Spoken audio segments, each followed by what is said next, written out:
Hello chemical engineering fanatics. Today's lab is batch distillation using a bubble plate column.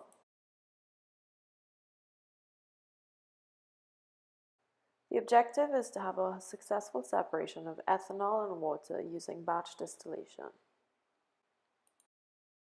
We'll be going over a bit of theory that's related to the distillation, as well as safety and procedure and waste cleanup. What is distillation? Well, it's a method of separating components based on their difference in boiling points. The greater the difference in boiling points, the easier the separation. An azeotrope.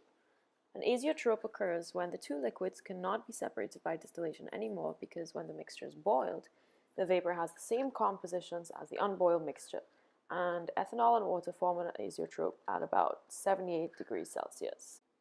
The Cave theory requires us to plot the vapor equilibrium data in a graph and compare the x and y terms.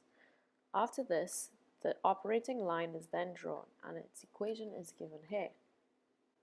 The equilibrium line is drawn by measuring the concentrations from the vapor component and liquid component samples that we measured using the refractometer.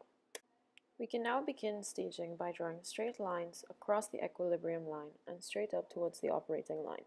After this is done, we have an idea of how many stages are required for the separation. When in the lab, it is important to follow proper safety procedures. This includes proper attire, protective equipment, and following protocols to ensure the safety of you and your classmates. Before going to your lab station, take note of where things such as safety equipment like your eye wash and waste disposals are. These can be found on your local safety map. Note the locations of your first aid kits. This one is located behind the door of the entrance. The next one is located towards the back of the classroom. You must wear your goggles at all times, as well as your lab coat, to prevent chemicals from getting in your eyes or on your skin, as most of them are irritants. Gloves must be put on before handling any chemicals whatsoever. Handle chemicals like you would your phone. Don't drop them, as we don't want any spills to endanger you or your colleagues. Also be careful that the temperature of the column does not get too hot, as we don't want any explosion of glass. Ethanol is not for consumption, nor is it very good for your skin or eyes, as it is an irritant. Also beware of any electrical shock that can occur from the mishandling of the heater or spills that occur around the heater. Here is the full setup of our distillation equipment.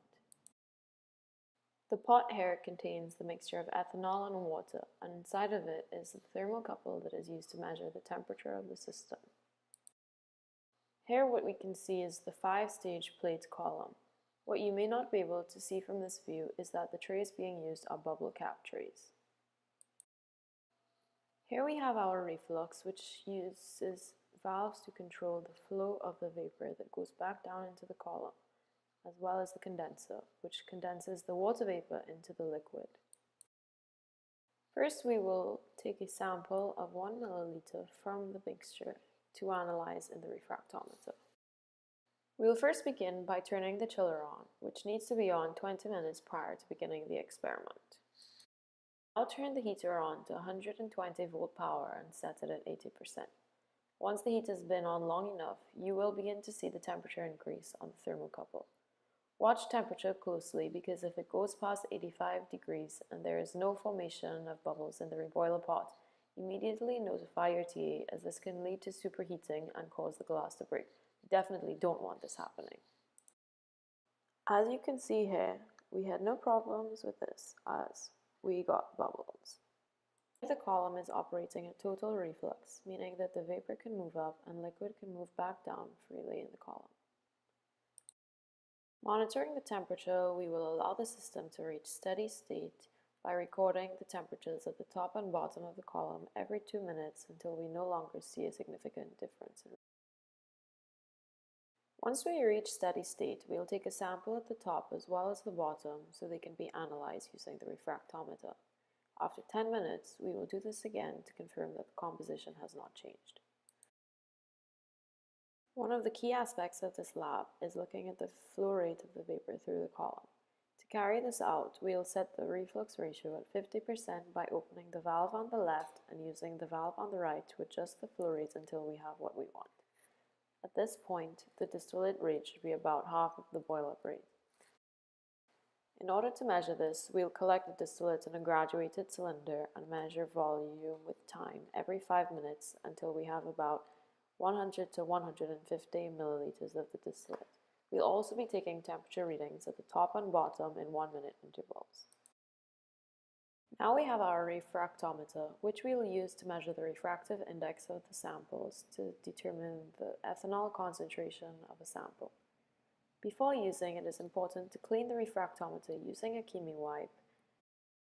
Here we have the preparation of the samples before they are put into the refractometer to be analyzed.